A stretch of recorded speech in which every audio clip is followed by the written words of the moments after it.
Hi everyone, we're just letting everyone into the room.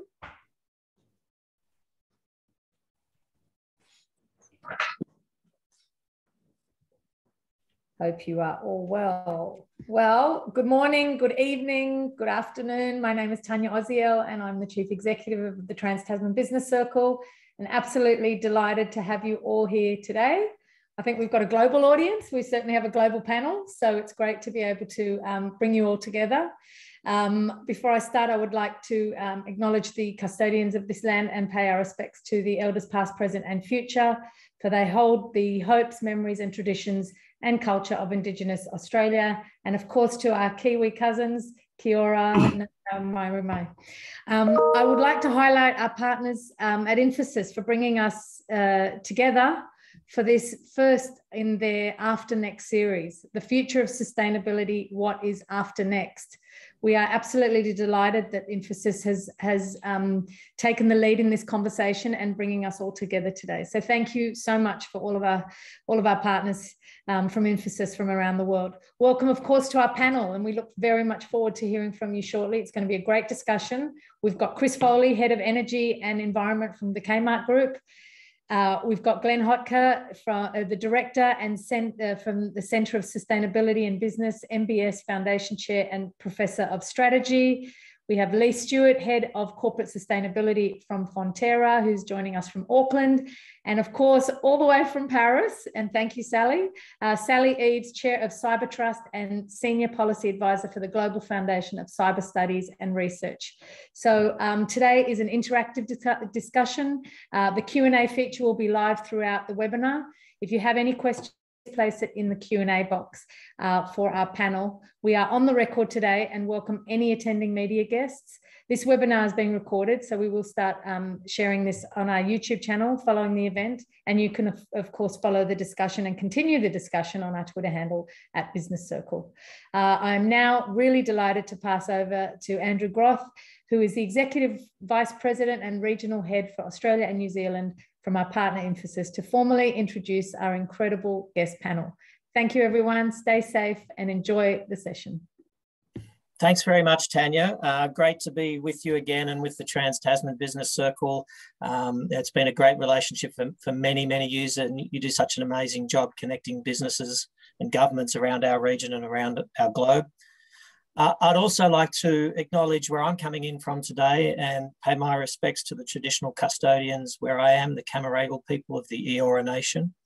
And I'd like to thank their elders past and present for looking after these lands and waterways for many, many generations. And also kia ora to all those in New Zealand's greeting to those in Singapore, UK, Paris, to all that have joined us. It's a great pleasure to welcome you to this After the Next series on the future of sustainability. You know, we all think about the present world we live in, and we wonder what the future's like. But we tend to live most of the time thinking about now and what's next. But how often do we really step back and think about what's beyond the horizon? What comes after next? And that's really what today's briefing is all about. You know, the conversations from the experts we have here are, you know, absolutely have great license to discuss the here, the now, the what's next, what's after next. And I'm sure the dialogue among this panel of sustainability leaders will bring a great perspective on the future of sustainability. It's something that's very close to us at Infosys. At Infosys, our ESG goals are to aim to positively architect a more equitable and sustainable future for all. We're really proud that last year we became carbon neutral in our business. And so this conversation today is something I'm really, really looking forward to. And we have an amazing panel, as Tanya mentioned. Lee Stewart, who is the Head of Corporate Sustainability at Fonterra. Lee has over 15 years of business sustainability experience. And in his current role based in Auckland, he heads up corporate sustainability for the team right across Fonterra. And he's responsible for the development and the delivery of the global sustainability strategy. He also manages the external sustainability advisory panel with the executive team and the board on other key issues. Also, Glenn Hoetker, Director for Sustainability and the Business Foundation Chair and Professor of Strategy at Melbourne Business School. Of course, University of Melbourne. Glenn founded and directs the Centre for Sustainability and Business. And, you know, his approach to sustainability from the perspective comes from over 20 years of working at the intersection of strategy and innovation with a particular focus on the challenges and opportunities of collaboration between organisations. He's a fellow of the Melbourne Energy Institute and a member of the Melbourne Sustainable Societies Institute Executive Committee, again, both at the Melbourne University and beyond. Chris Foley, Head of Energy and Environment at the Kmart Group. Chris leads the Kmart Group's climate and environmental policy, his strategy and programs impacting the products and the operations of Kmart, Target, and the online retailer Catch.com across Australia, New Zealand, and Asia. This includes climate change, circular economy, waste diversion from operations, energy efficiency, cost control, product stewardship, etc. He has over 30 years' experience working with some of Australia's largest companies to achieve positive economic and environmental outcomes. And Chris is also a director of the Australian Packaging Convent Organisation and Energy Users Association of Australia.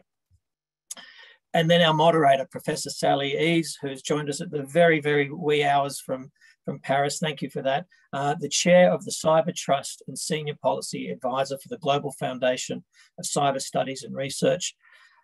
Sally's often described as being the torchbearer for ethical tech. She's an inaugural recipient of the Frontier Technology and Social Impact Award presented at the United Nations, a Chief Technology Officer by background and now Professor in Advanced Technologies and a Global Strategic Advisor across emerging technologies.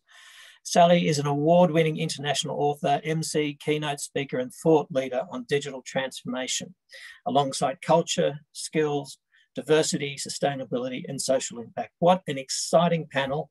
I can't wait to hear this conversation. And with that, let me hand over to you, Sally. Thank you very much. A pleasure, Andrew. Thank you for that very thoughtful introduction. And as you said, what a fantastic panel, truly global as well. And this diversity of experience coming together, I think, to tackle one of the biggest challenges of our time. I've just come from COP26, returning tomorrow morning. So I think we couldn't be in a more timely place to be discussing this now, and also with the Social Innovation Forum in mid transition at the moment as well. So heading into day 2. So without further ado, so much to discuss. So I'd love to drill into probably kind of set the scene around sustainability at the moment. I think we're seeing it's becoming a strategic focus across most organizations across the world right now. We're starting to see this more purposeful embedding, I would say, around sustainability goals and response efforts. We're seeing more of a focus around measurement, looking at some of the gaps we're seeing in terms of moving from talk to real action and deliverables that we can be progressing that are visible, commitment and accountability, all these pillars coming together. So what I'd like to start off with the panel today is looking at that embedding of sustainability. How can we see this evolve looking ahead? How can we make it part of an organisation's DNA going forward with that AfterNext focus? So perhaps, Chris, if I could go to you first on your take.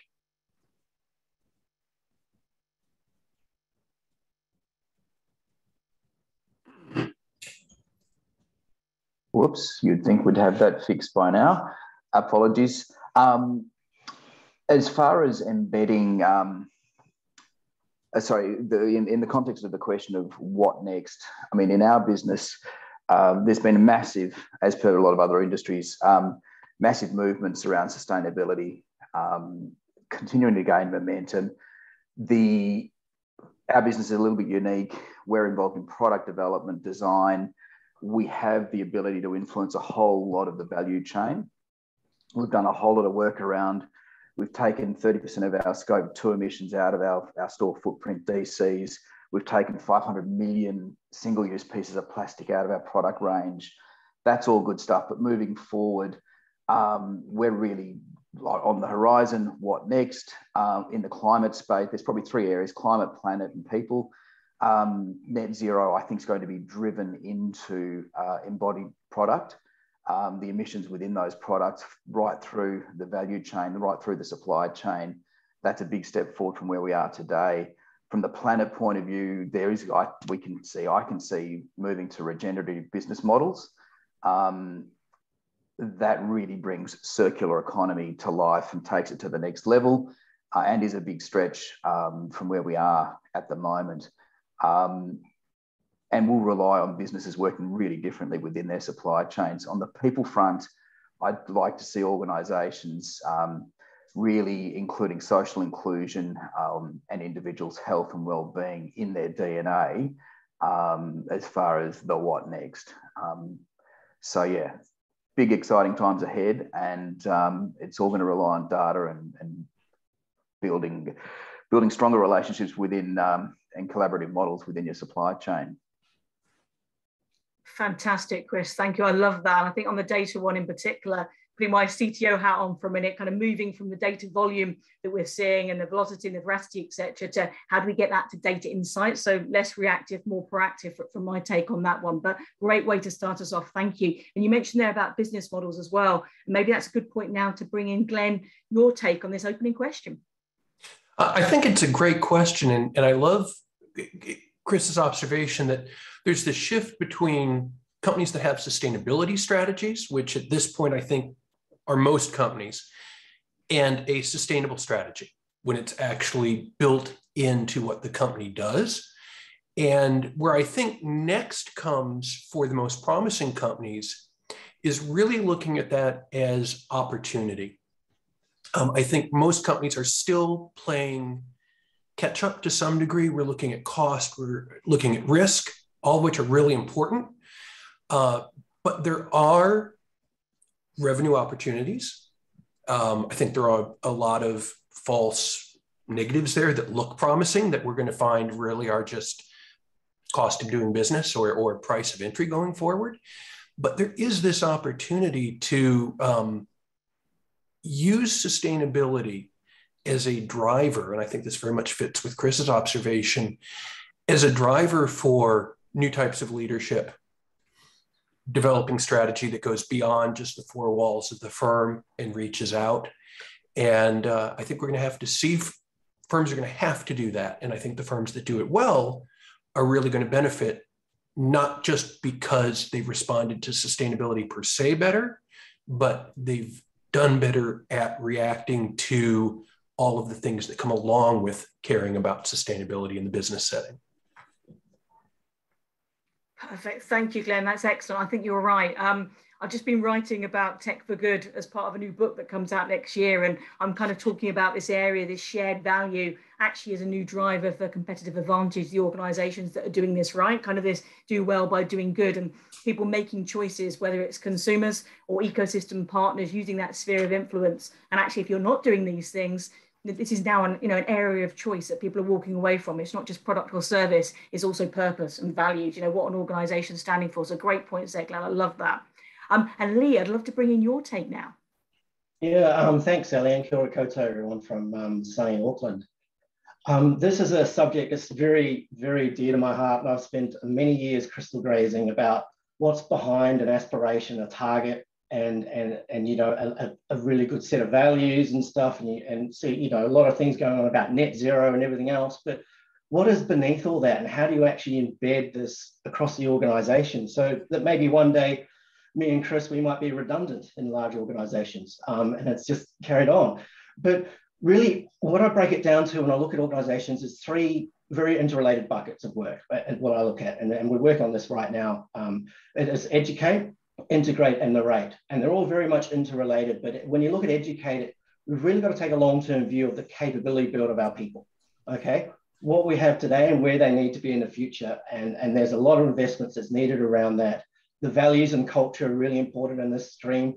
And then how do we celebrate those champions and wins and get that going is really important. Integrate is where I'm spending a lot of my time, and you would spend a lot of your time in this, but what is the strategic direction? How do we have the governance structure so that the right decisions are made by the right people at the right pace and at the right time? What are the systems and processes that look at so they can factor in natural capital instead of just financial capital, long-term decision-making? A lot of clues that you would see over there in COP26, Sally, around TCFD and climate financial risks and disclosures, and all this stuff is coming into that. And how do we integrate into that to make better long-term decisions? And the policy and risk angle that's associated with that integrate stream. Where this gets exciting, what I really like, is the narrative. What's your narrative around this, and how do you engage internally, externally with stakeholders? And with something like Fonterra, it's a lot with government, customers around the world, our own people. And how do we embed that value proposition of what we're really going for? And how do we show up in our behaviors and advocacy and so forth? And the positive work that we do just beyond ourselves is really important here. So when I look about those three areas is where we want to focus on, and they're so interrelated. I can't see you really excelling in one and not in the other. You've got to bring them all together in some sort of cohesive way, which is the real challenge that with large organizations and disparate workforces, you have subcultures and so forth around that. But I just see that as those three key areas, which I think are the foundation for really embedding sustainability. Sally, I might just add further to what Lee was just discussing. It's really interesting that something that can actually have a really profound impact is just actually having your executive leadership team having a KPI called sustainability. Yeah. Because that then embeds from literally the managing director down, which certainly within the Wesfarmers group of businesses and within Kmart group as a subset of Wesfarmers, that is the case. And you've got the managing director's attention. What are you doing? I've got a KPI and it's got your name on it. So, which is fantastic, but good things then follow. I think that's well said. We have an expression, don't we, about return on investment or ROI. One of the things I'm doing some research on with Edinburgh University in Oxford at the moment is kind of this ROSI in terms of return on social impact investment. I think that's a great point there, Chris, in terms of, as I was saying in the opening, kind of moving from this transparency to commitment to accountability. And if you're having, for example, C-suite remuneration linked to what you're doing in terms of your measures around sustainability, it makes a huge difference, and it kind of sets that tone right from the top of the organization across all levels. I think it's a really, really interesting point. So thank you for sharing that. Couldn't agree more strongly. Measurement matters. So perhaps now we'll look at some of the Paris Agreement. We've got these goals for 2050, so obviously an extension from what we're talking about at COP26 at the moment. But I'd love to kind of gain drilling into this AfterNext focus here, getting specific about key initiatives. Perhaps we go earlier. So if we look at 2025 as a starting point, what do you see as kind of significant progress to contribute towards making those goals a reality and frankly closing some of the gaps to achieve them at the moment? And perhaps to Glenn first on this one. Yeah, one of the biggest challenges I see on the horizon is the different ways we're thinking about scope 3, all of those emissions that take place outside of your direct operations. And those are, at this point, to your point about measurement, very difficult to measure in many cases. It requires a lot of skill to influence suppliers, but even more than that, customers with what they do with your product and how they use it. And we see some great examples of that, but it's really difficult. It requires a different style of management. And this is one where I think some Australian companies in particular are going to be a little shocked because, of course, our scope 3 emissions are someone else's scope 1 emissions. And if those other people are in countries that have more ambitious goals, we sort of inherit the need to meet those goals. And that means, in fact, what's happening in Canberra in some industries is really much less important than what's happening in our leading markets. And they're moving, they're not waiting for us. So I really do see that the biggest challenge being that change of taking responsibility for what goes on outside the four walls of your firm and of your factories. Well said, Glenn. That's great. That kind of that sphere of influence I was talking about earlier, that really springs to mind as you were speaking there, and what you can then do to ensure that kind of contagion, that ripple effect across the ecosystem by showing that leadership in that area and kind of expecting that from your partnerships you're developing, for example. I love that, Glenn. Brilliant. Lee, what are you seeing in this area? What would you like to see next? Yeah, I suppose obviously we need to actually curve that emission curve and get that hockey stick going the other way. But to build on Glenn's point, I really see partnerships as the key. As we lean into these issues, we go, God, we can't solve this ourselves. And it's very arrogant to think one country can or one organization can. And when you look at scope creep, scope emissions and so forth, the partnership model and the way we partnership on these certain things, I think probably needs to be accelerated, take a more innovation risk approach lens, or to fail fast, but let's go and let's try these options and so forth. And, you know, we're seeing even the increase in openness and collaboration that, like, myself and Chris will talk regularly, or we might be competitors, sustainably people getting together more and discussing ideas and how we can solve these problems together is really cool. And it's probably one of the reasons why I know myself and when I speak to Chris are in this industry, because we actually collaborate well with each other, whether we're frenemies, competitors, and so forth.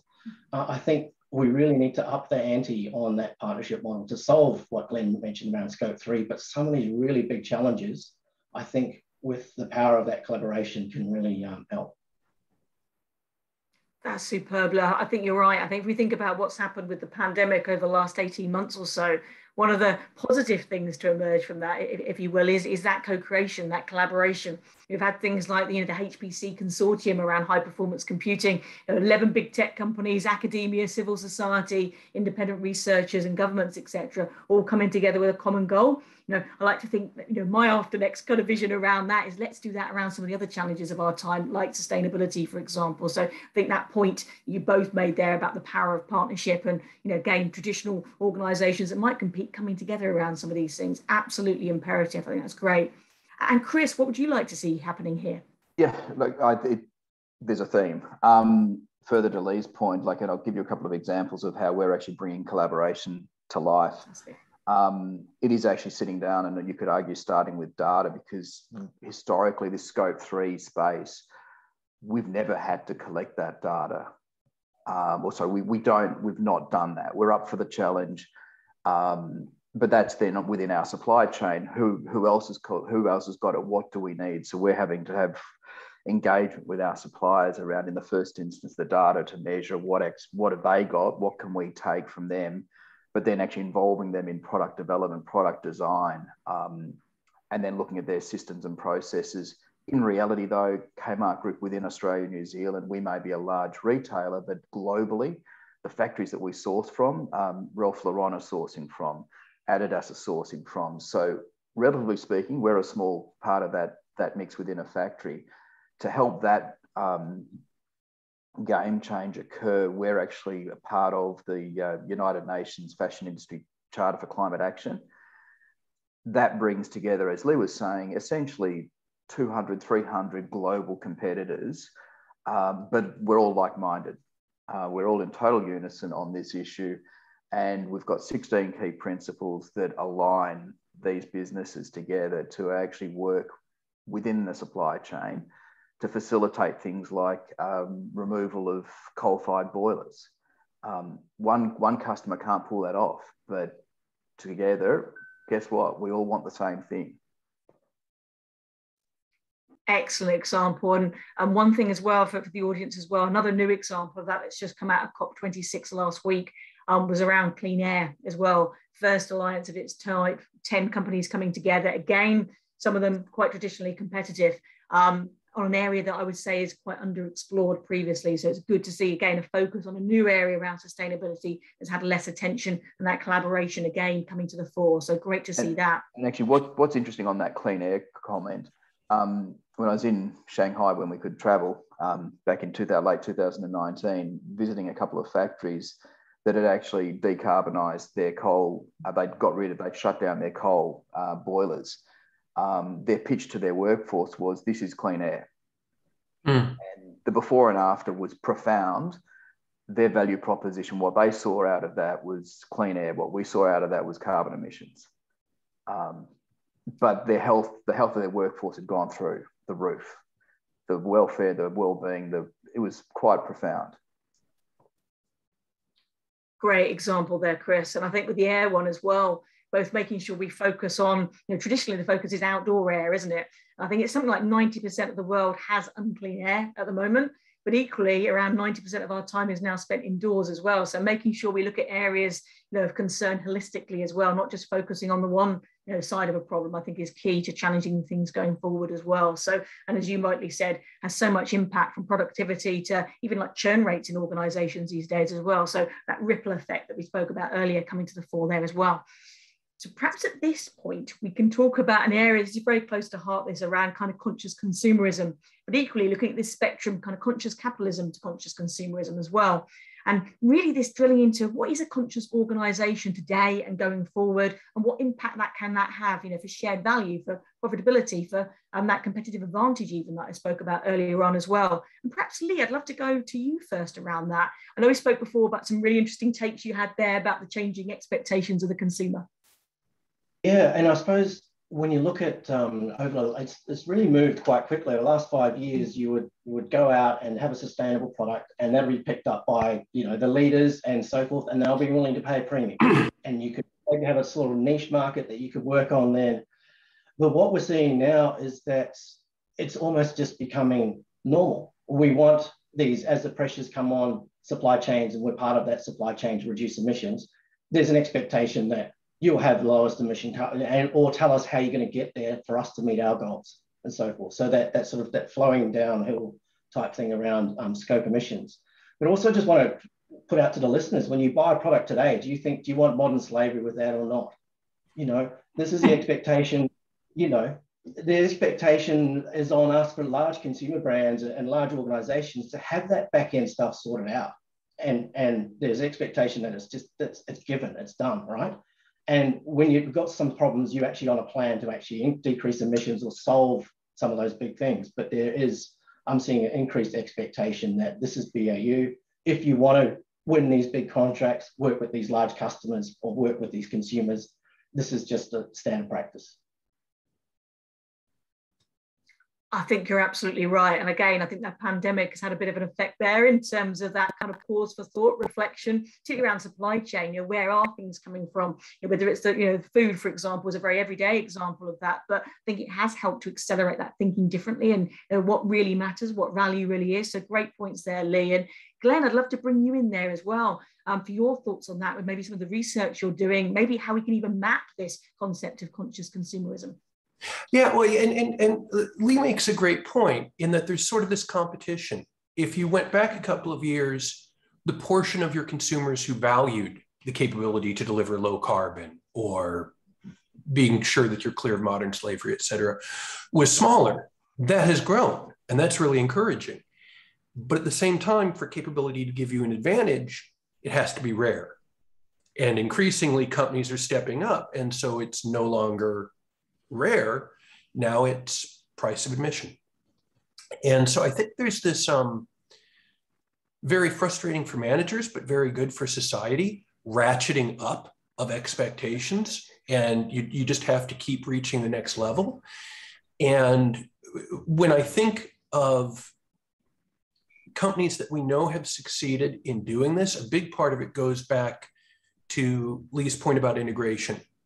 There's actually a real danger we've seen in work we've done with companies that talk a good game, and they may mean it.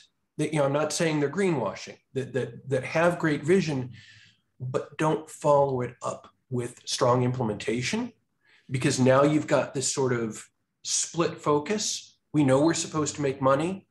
Are we also supposed to be doing green, and how do I balance those?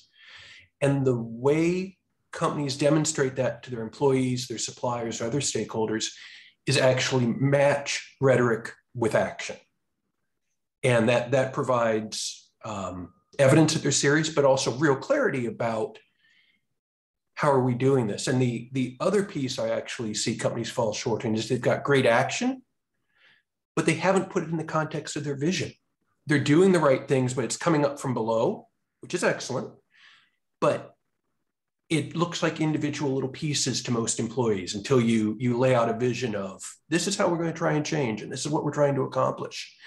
So I think what we're really going to see with the companies that are being more conscious about it is that deliberate linking, just at a higher level and at a more sophisticated level of, again, Lee's language of narration, I think is so good.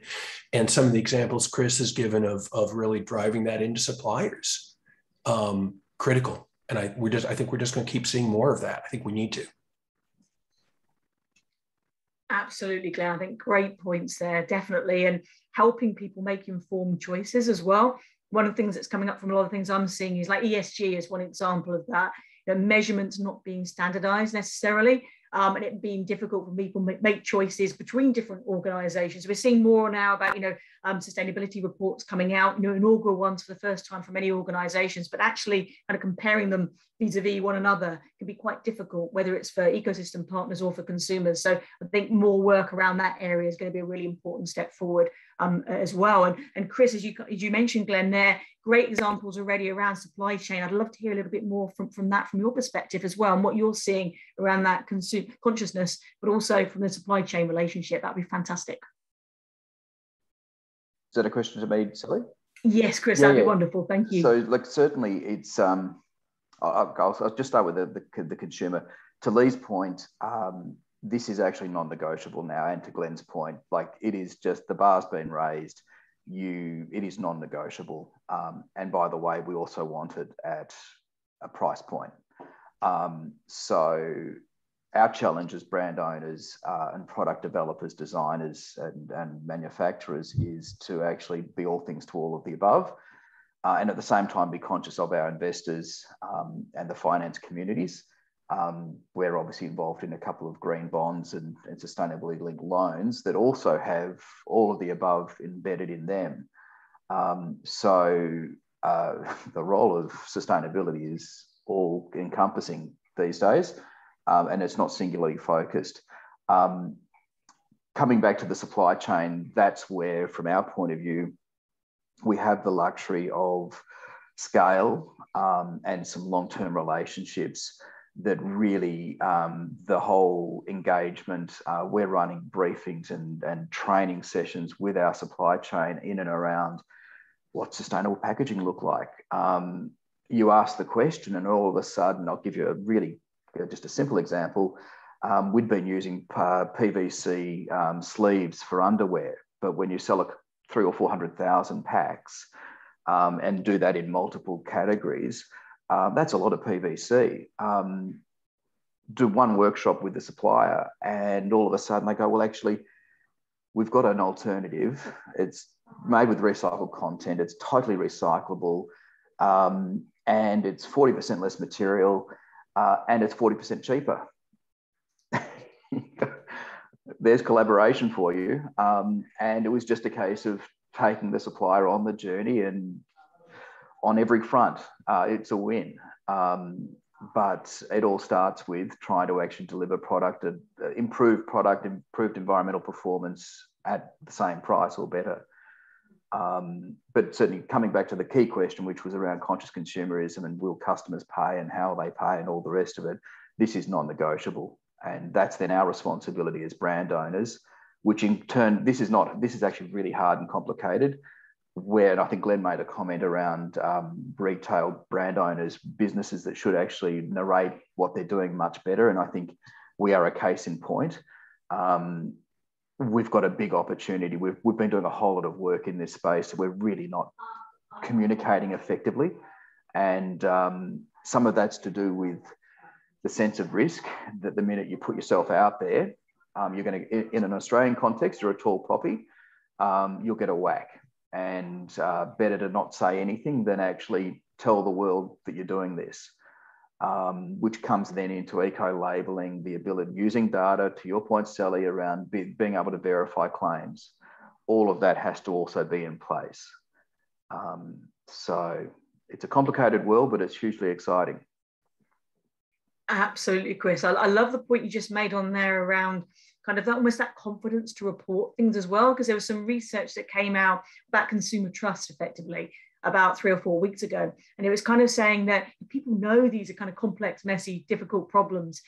They want to see that commitment there. And they actually are quite understanding of the fact that, you know what, we can't do all of this in necessarily, a few weeks, a few months, even a year, but they want to see those tangible steps. They want that transparency about that. And if something isn't met, as long as that narrative is clear about why, and they're seeing the progress in the right direction, they're very accepting of that. It's when they're not seeing that, or things are very ambiguous, that's when people have issues. And I love your example about packaging as well. Again, great examples of being kind of pragmatic around that. Something recently I've seen major kind of tech retailers, should we say, partnering up with a local startup in India, and converting something negative into something positive. So soot from diesel engines, exhausts, converting that into paint to use on packaging, then using that for all their supply chain for their computer products going forward. So there's a lot of things that we can do and kind of change a narrative on something traditionally, gosh, that's a really bad thing, but actually we can use that in a different way, and the power of collaboration with the bigger and smaller organizations coming together as well. So lots of really interesting elements there, I think. Yeah, actually one comment that sort of ties some of this together is that we found the ability to actually engage and partner with our supply chain. Historically, going back 5 or 6 years ago, you would just do, oh, well, for the next 24 months, our target for the next 3 years is X. Back in 2019, we set targets out to 2030 for things, whether it be climate and or things like plastic. We want to eliminate 50% of the virgin petroleum-based plastic from our product lineup. That's massive, but we're really open with our suppliers. That's where we're heading. We're building a roadmap. It's not going to happen overnight, and they're embracing it. But it is a 2030 horizon. But they can now break that down with us, and we can work towards that end game, versus you've got 24 or 36 months to achieve X, which is too tight, too short term. Excellent, Chris, thank you. And you mentioned there 2030, which is quite a nice segue really into maybe next question area. So our focus today, this AfterNext kind of ambition. So if we move forward to that 2030 as a timeline, I'd love to hear from each of you kind of your take on where you would like the world to be at this particular point. What can we achieve by then? Maybe to Glenn first on this one. Lee kind of stole my thunder. I'd like us all to be redundant, or at least well on our way to being redundant. I use an example when I work with managers that sustainability ultimately is about as sexy as double entry bookkeeping. It's just becoming part of how you do business in the 2020s. I don't think we've all caught up with that fact, but when it becomes absolutely taken for granted and companies see it as a source of competitive advantage, an example, I work with some fairly substantial companies and they still don't know where sustainability sits. For a while it sat in corporate affairs, but then that person got promoted. So now we're moving it over to procurement because it's like supply chain stuff. I've never heard of a company go, our head of accounting has retired.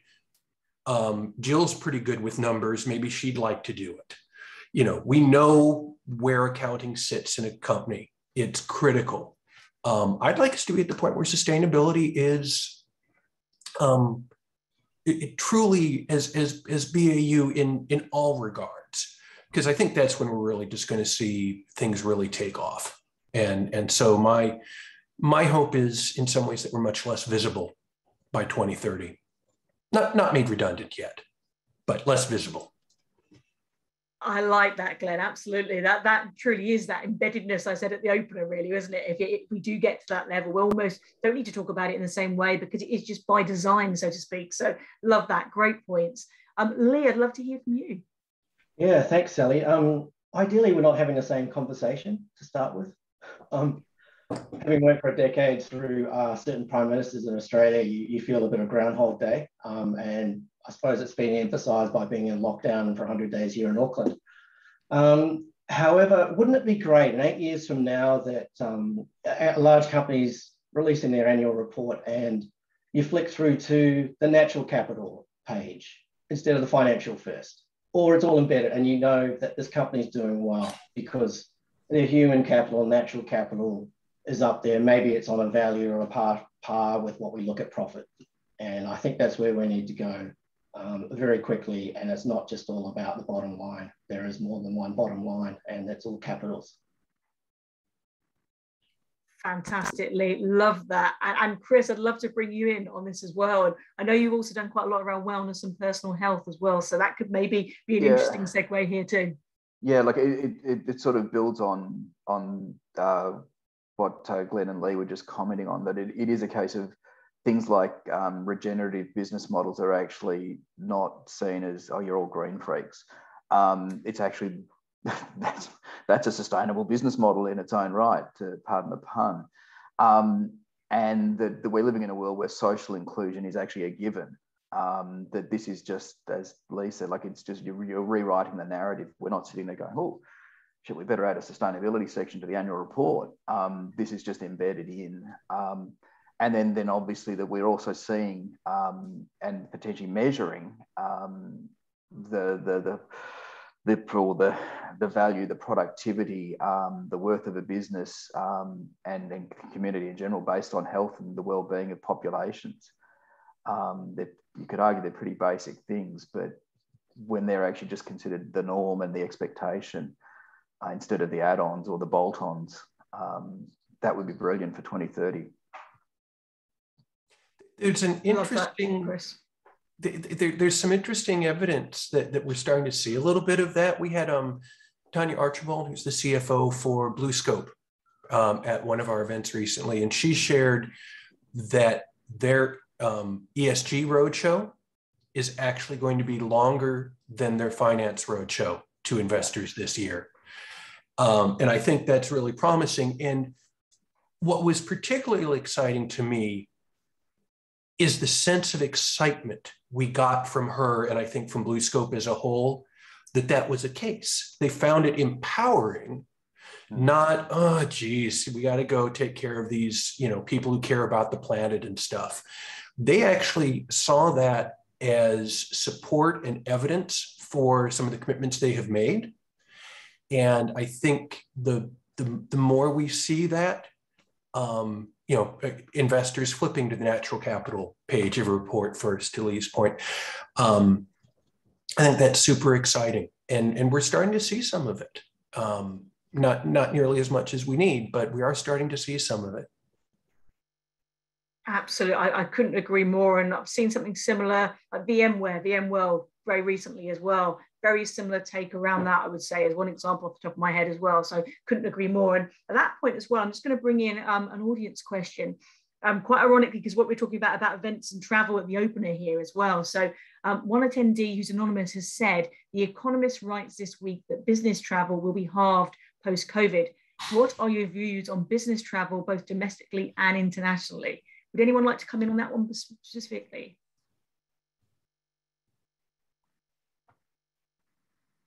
I think it's inevitable. Things have changed. Business models have changed. The way we do buying now, which was historically, you'd have buying trips or sorties up in, and visiting trade shows. Then through necessity for the last 24 months, we've all had to do that differently. It's not that it won't happen. It's just where we've all embraced the need for change, and it's not going to disappear, but it'll certainly be a lot less. Because ultimately relationships are still hugely important to trade and building trust and the like. It's just a case of, the frequency will be a lot less. Absolutely, it's purposeful travel, I think, isn't it? More focus on the why you're doing it. But absolutely, I couldn't agree more with that. I think that's a very fair reflection.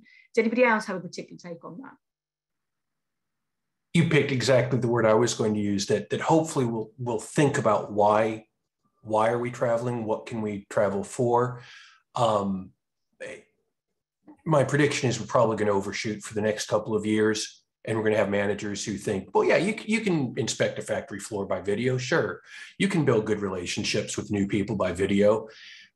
We'll overshoot. We'll figure it out. We'll come back to a healthier point closer to the middle. But I do think we're going to start having to be conscious of what would we lose or gain by doing this digitally. And hopefully we'll get to a healthy point on that. Absolutely. Well said. Well said. And perhaps we can go to another question. We've touched on it a little bit already, but looking at the evolution really from, say, a supply chains perspective, but also just ecosystem evolution generally for each of your industry sectors, and kind of see where we think we're going there to support all the aims and aspirations we're talking about today. Perhaps to Lee first.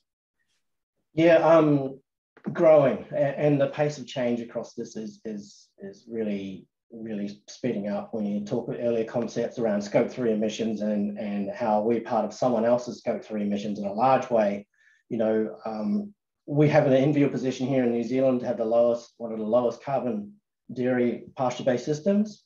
But we know we're not, you know, there's a little bit of gap between us, but, you know, we could be leapfrogged quite easy with new technologies, new practices around the world. So that is an enviable position. But when you see the pressure put on us and the pressure we need to put on our supply chain to actually push the boat out further and to go faster, harder, as you know, just seeing where you're at in Glasgow, the pledges made, you know, topics around methane and so forth, you know, what's the role of, you know, large agricultures like Fonterra going to play in those conversations as a major emitter in New Zealand of the government and so forth. So there's all these, it's a spider's web of stuff. And for me, the main reason of angst and stuff is around supply chain and stuff, because it's so vast. You know, there are thousands of them out there, and there's all wicked problems that Chris can actually talk about when he goes to factories and so forth around human rights and everything else.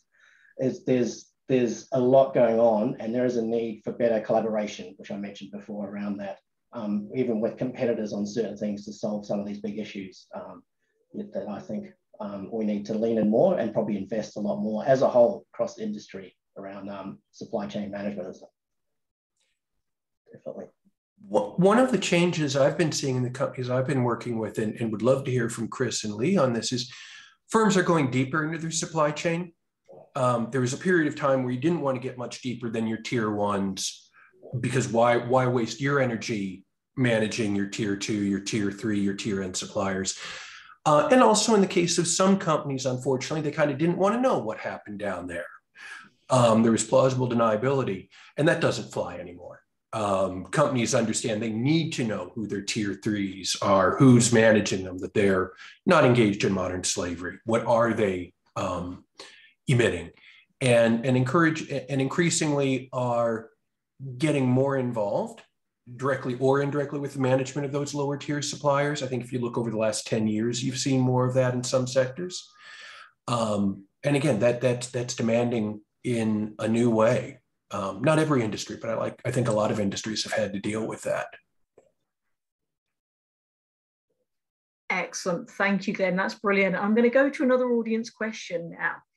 So this is from Karthik, who's asked, how can retailers in Australia ensure supply chain is healthy in terms of ESG aspects? For example, ensuring there is no child labour as an absolute minimum threshold. Will setting up schools in those countries be something they could focus on? And if so, how do we start going about doing that? Linking into your example, Lee, about Chris's work as well, and some of the things he's seen, I think. I think you'd be surprised that there's actually a fair bit of work happening in this space. Certainly, I know within our businesses and across the broader Wesfarmers group, like for Kmart and Target, we've got a commitment in and around nurturing and touching 50,000 women in our workforce across Asia in factories, and providing support mechanisms and tools to make them shine and benefit, make their communities more profitable and more sustainable, and improve their quality of living. And certainly through being involved with Baptist World Aid, organisations like ours, there's too much at stake. This is again, this is non-negotiable. So there will always be people that try to get out of it cheap or try to do it, but we don't have a choice. Like we're in it for the long haul. There's too much to play for, and on every front, you've got to be doing the right thing, and you've got to be choosing your partners correctly to help you do that. Thank you, Chris. That's excellent. And another question I'm going to go to now as well, from a different take, about standardisation and kind of governance and compliance in many respects. So what role do you see for standards playing a role in raising the bar? For example, ISO 14001, and also the new rules around governance and UN SDGs. What are the current standards in comparison to being fit for this future we're describing in AfterNext? Anyone like to take that specifically? I'll have a go. I mean, that's a new one that's come out, and we obviously haven't had so much time to digest that. There are there's massive alphabet soup of standards and so forth around that. And I recall when I took on a role over a dozen years ago, I looked at all the stuff we had to report on, and then I could actually deliver anything. So we had to really trim it down to understand what matters most, and that's where a good materiality assessment is worth its weight in gold for an organisation. But I am a big fan of, if you're doing manufacturing and stuff, ISO 14001 is, you know, a ticket to the game, of course. 26,000 is a really good one around that's the whole breadth of sustainability, the social side of things, and understanding what matters to your organisation. And yeah, the UN SDGs are another really good framework in doing that. But it's horses for courses kind of understanding, because there's CDP, DJSI, FTSE for Good, and TCFD. There's a whole alphabet soup of stuff that really can keep a whole industry employed. But when you're a lean, mean sustainability team, you really don't have that luxury. So you've really got to go after stuff and do it well, and then look for, hopefully, I know that you might be conversations with Sally, there may be one to rule them all as sort of a discussion at COP, but it's to be determined. But definitely keep a lens on these things, but be cautious before you commit, because it can be a lot of work, and you can find yourself reporting for reporting's sake and not actually delivering for the planet, really. That's a great point. I think at the moment, I read the other day, there's about 1,000 laws worldwide around governance, privacy, and security alone, across those different geographical boundaries. So again, when it comes to sustainability, we need to make sure we're doing this in the right way and not making things more complicated. So couldn't agree more with that. I think that's a good point. I've got to be conscious on time here, but I'm going to go for one more question before I kind of go to some closing areas about maybe aspirations from COP26 and some final takeaways. But I'd love to just bring in Ray's question. So working from home increases remote purchasing of products and food has led to a massive increase in packaging, recyclable, but also otherwise. How do we deal with this issue in a more sustainable way going forward? I think quite interesting with the transitions we're seeing at the moment about hybrid kind of work and life and entertainment as well. Would anybody like to come in on that particular question? Certainly, being both bricks and mortar, but also clicks, a retailer, for all of our businesses, obviously catch of the day is purely online. Target and Kmart have online offerings that have clearly kept our business alive during the last 24 months with COVID, where markets have been restricted, like certainly Melbourne. This is a really challenging space. I'm not pretending that we've got the answers. We're certainly working through it, whether it be the emissions in just the distribution centre to the customer's door, and or the composition of the packaging that we're using. We've moved from a virgin polymer to an 80% recycled satchel. We've shifted our selection of cardboard and the like, but yeah, to the question's point, it's still a product, and we're still traveling this journey around trying to reduce all of the above. Ultimately, it would be a reusable box. It's just a case of the infrastructure that is required to facilitate that. We've certainly moved out of expanded polystyrene in the here and now, where by July, we will have removed 80% or thereabouts of the expanded polystyrene in our packaging. That was in response to, one, some work we've been doing with government, but two, customers. We know that polystyrene in your home rubbish bin is not much fun. It takes up valuable space. Okay, being a customer-centric organisation, how do we get rid of that? There are obviously environmental benefits. So by July 22, at least 80% will be gone, and we've got a game plan for the rest. So we're on the journey. Excellent. Thank you so much. We've only got about kind of 4 or 5 minutes now before I hand back to our kind of final thoughts to close our session. So we mentioned at the top, we've got COP26, we've had Paris recently, where I'm again now, and we've got Social Innovation Forum. There's a lot of work going on at the moment. But what is your kind of key aspiration about what could be taken from this big coming together that we're dealing with right now? So perhaps we could have a couple of thoughts from each of you, maybe starting with Glenn. I think it's a very challenging, but also a very inspirational time. There's a lot of energy. And as we've talked about, this being challenges that require a lot of collaboration, et cetera.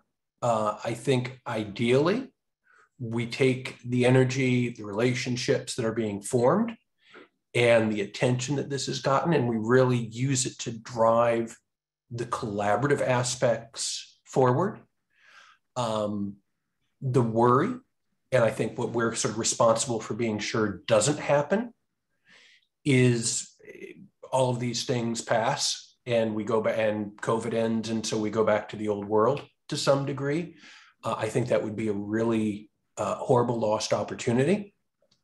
But the more we see and hear about companies doing this kind of really good work, and I love the example from Chris about solving an environmental problem around polystyrene that created value for the customer who doesn't care about the environment one way or another. You know, they now have a less full bin. So we're starting to see that, in fact, there's just a lot of value that comes out of being a little more thoughtful, a little more creative. And I think about the company interface that talks about creativity from constraint. And I'd love to see us start to think in those terms, that it's going to be harder to manage under being conscious of the constraints that we're under.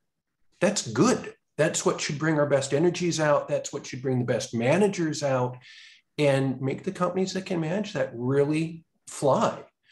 So we've got constraints. I think it's good that we run into that wall and recognize that we've done so, but then we get up and look at how we can handle that creatively. So I think it's going to be a really exciting time. Fantastic. Love that. Thank you so much. And Lee, if I could go to you now for your kind of aspiration and kind of final takeaway. Yeah.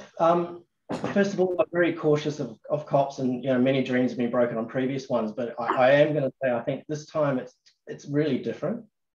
I think there's a groundswell that's happening that I'm seeing in business across sectors, across consulting firms are all busy. Everyone's leaning into it. New announcements coming out, backed up by credible work and credible science.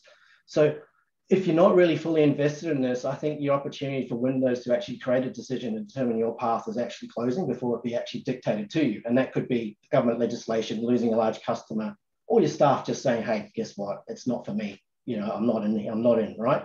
Or a number of those factors. So really understand where you are today and where you want to be, whether you're actually going to keep up, be a laggard, a reluctant complier, or actually want to be a leader over time in this area, because there is value still to be extracted. So I do implore everyone on this, if you're not there yet, or just really look at it, because that decision window is actually closing for your organization and where you want to be.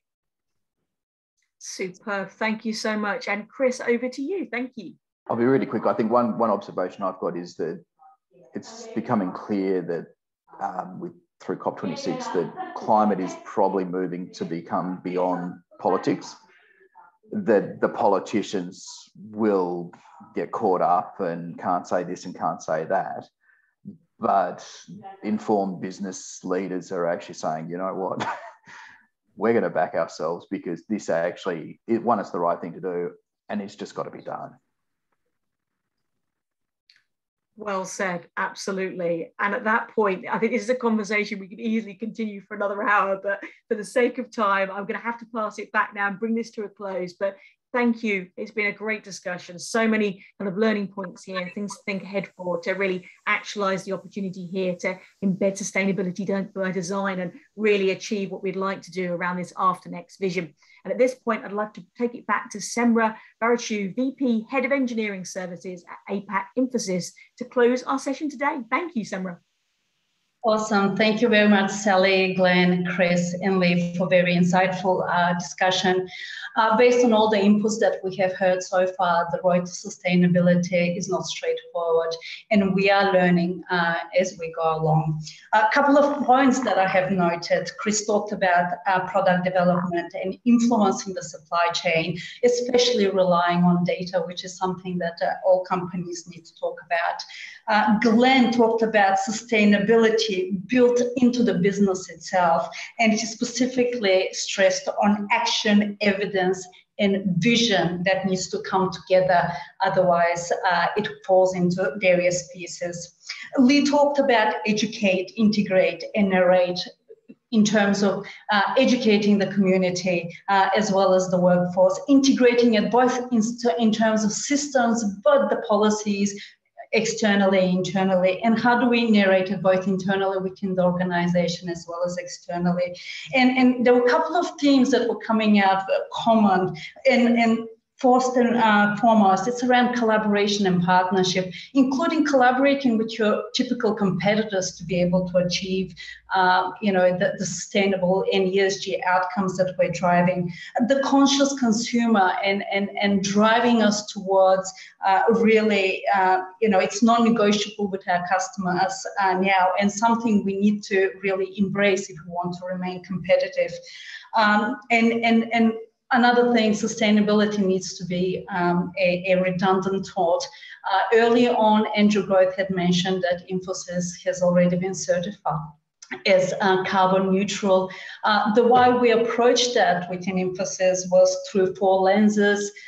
We looked at data, both in terms of setting the baseline as well as working out how we're progressing. We're using a lot of latest technologies to make sure that we drive reduce carbon neutrality, but we're also using technologies in terms of embracing other communities and inclusion. Financial is becoming a critical aspect across everybody globally, and about sustainable financial initiatives and culture. It has to be embraced within every part of the organization, including with your supply chain, customers, and all across. So after all of that, climate change does remain as one of the most pressing global problems. And within the challenge itself, there's a lot of opportunities for us and how companies can embrace and operate with that. So on behalf of Infosys and the Circle, I'd like to thank you all for joining, and we do look forward to reconnecting with you at the next virtual session. So please stay tuned for the next episode of AfterNext. Thank you.